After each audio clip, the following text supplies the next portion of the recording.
Type 2 diabetes. Most people have heard of this disease before, but many do not know what it really is. Type 2 diabetes results from insulin resistance. It can be a very expensive disease because of various costs like medications and care. There was a 76% increase in disease prevalence among people in their 30s from the years 1990 to 1998. Recently, those numbers have increased even more.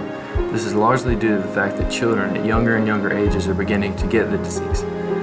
There are many people that do not necessarily have diabetes but have prediabetes, which means that they're at an extremely high risk of developing type 2 diabetes. Type 2 accounts for 90 to 95% of all diagnosed cases. Many of the risk factors involved include environmental factors, family history, age, obesity, and physical inactivity.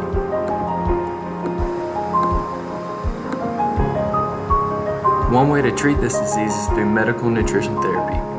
Medical nutrition therapy is not only an effective way to prevent type 2 diabetes, but it also helps with managing and slowing the progression of complications of already existing diabetes. The main goal of this therapy is to achieve and maintain glycemic control.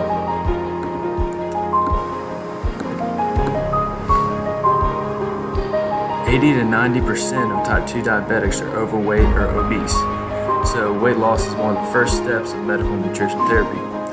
This can help improve their insulin sensitivity. Lifestyle changes such as weight loss, dietary control, and increased physical activity are usually very effective in treatment and control of diabetes.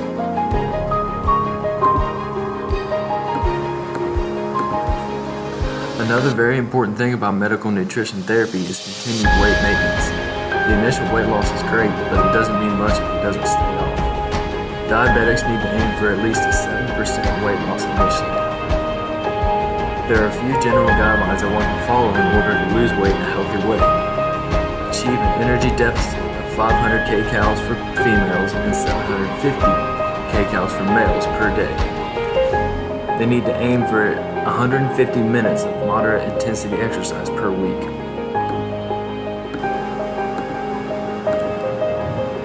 These therapies and interventions can decrease the risk for developing diabetes by 30 to 60% if it's not already present. Lastly, it's very important to put an emphasis on continued therapist-to-patient contact for best results from the medical nutrition therapy.